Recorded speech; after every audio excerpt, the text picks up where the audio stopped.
Hi guys, welcome to my channel. My name is Paul. I am the Beardy Gaymer.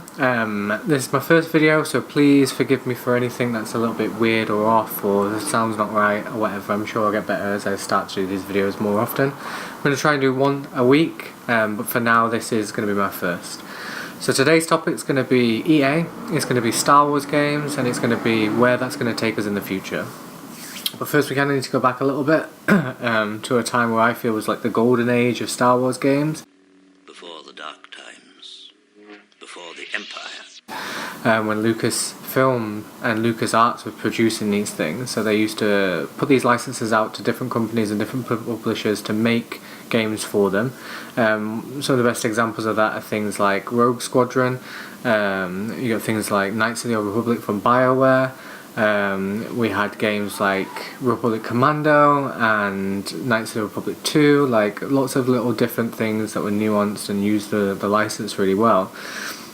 Obviously since then Disney didn't sell anything. Disney bought the rights to Star Wars from George Lucas and then in turn gave those rights to EA to make games. That was in 2013.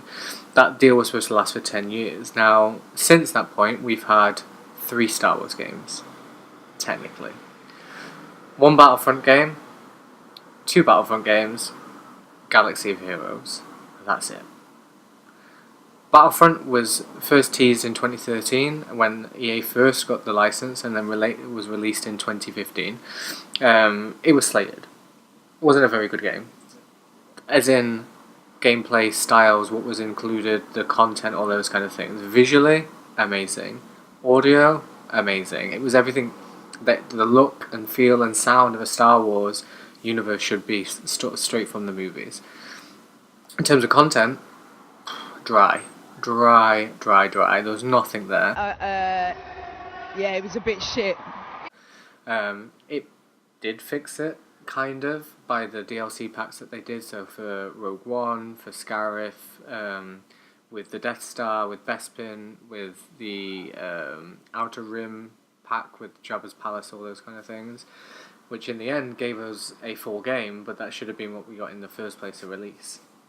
Same year we got Galaxy of Heroes, which is like a little mobile game. You collect characters and pit those characters in teams against other characters through a little story arc or whatever it is.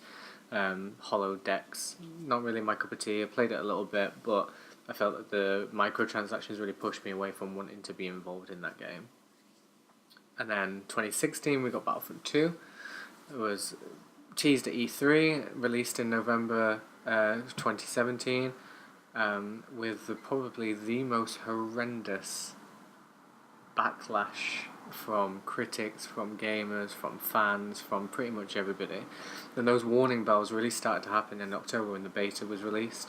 I played the beta.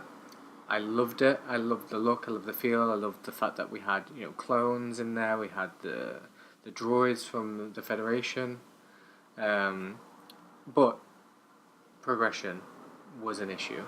Progression was based around loot boxes, about collecting star cards and using those things to make your character better.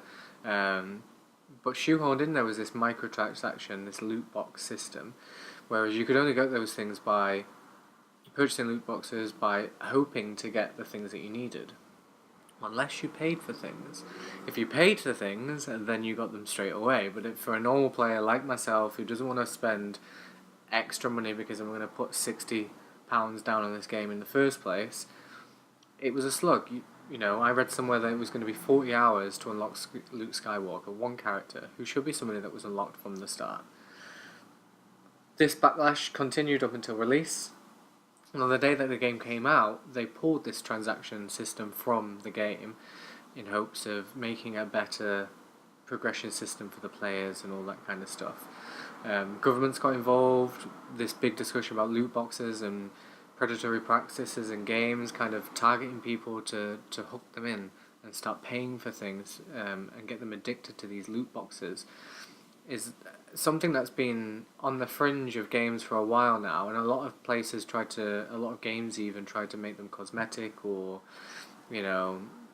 things like that, rather than actual mechanics that require your character to be able to do things. What they did with Star Wars Battlefront 2 is really take the Ultimate Team mechanics from FIFA and stick it into a Star Wars game. So to be better with a certain gun or get a better grenade or whatever, you'd have to purchase these star cards and parts to kind of improve it and all the rest of it. To get the epic cards, and to get epic cards meant, spend money. That's the 3 games that we got. One unfinished game that was only finished by the time it had finished its cycle.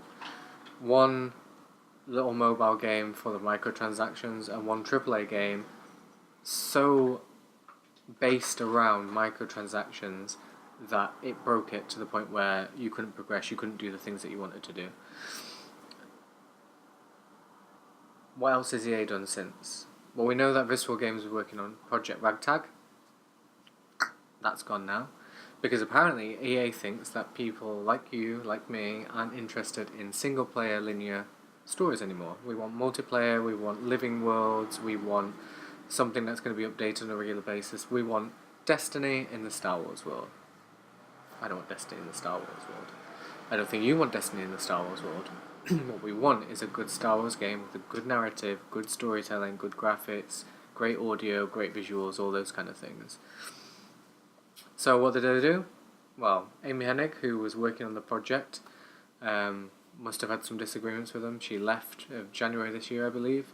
And Visceral Games, who's working on it, the studio no longer there. They shut it down. Which EA tends to do with good studios. They tend to kind of buy them in, work them out, shut them down. So that's one Star Wars game that we had. That's never going to happen again. A bit like 1313 all over again. What else have we got? We've got Vancouver, which is working on a Star Wars title, some sort of open world game.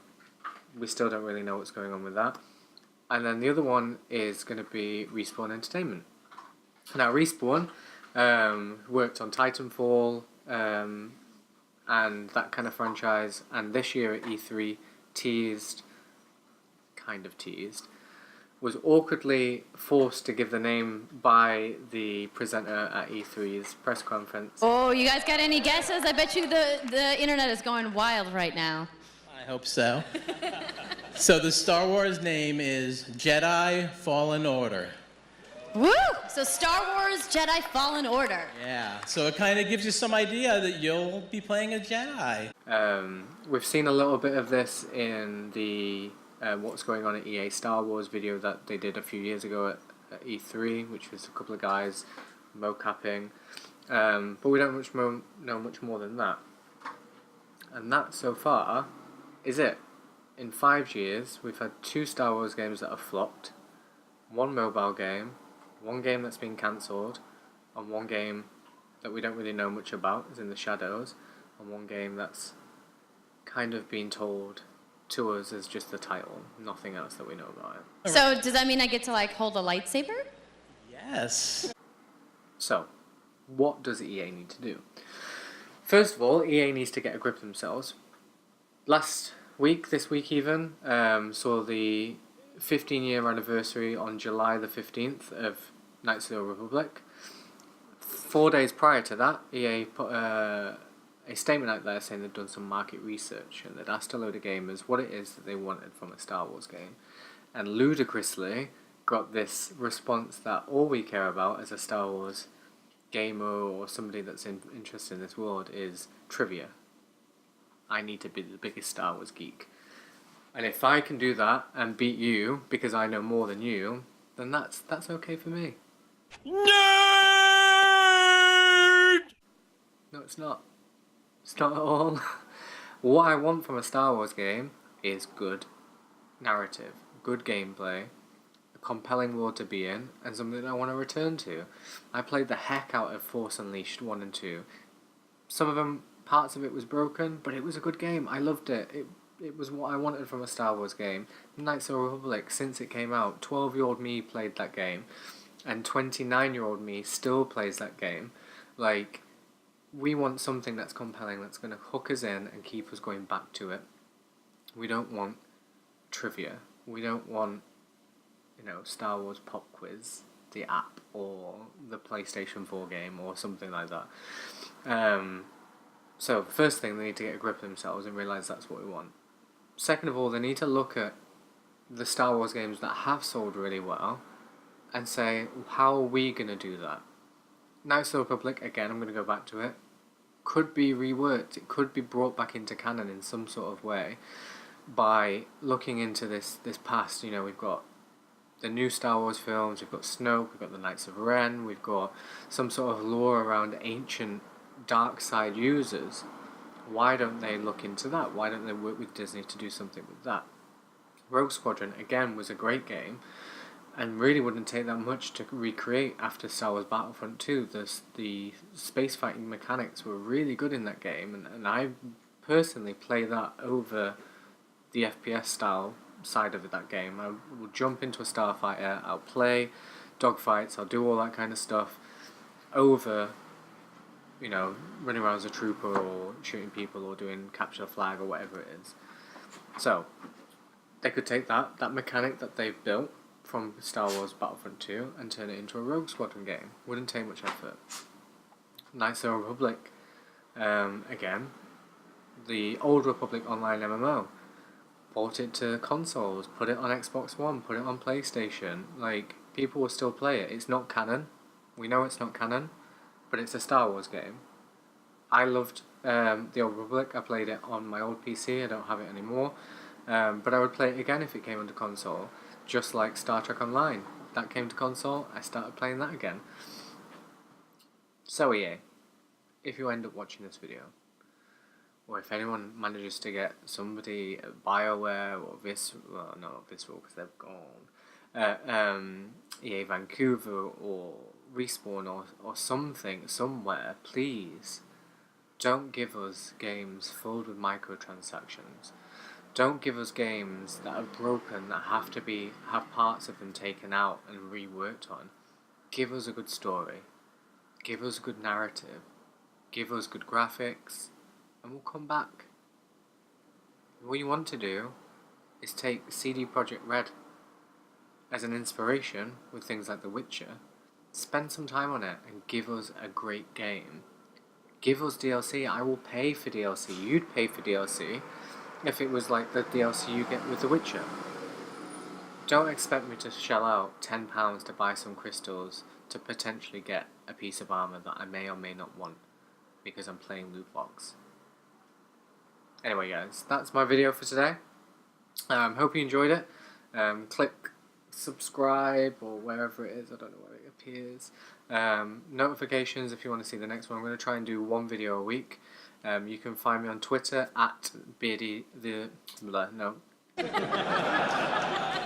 can find me on Twitter at Beardy Gaymer. And you can also check out my WordPress blog, which I've just done a post similar to this video but written version. And yeah, see you in the next video. Bye. What else do they need to do? They need to around the under elements of, I don't even know what I'm talking about, so this isn't the greatest thing.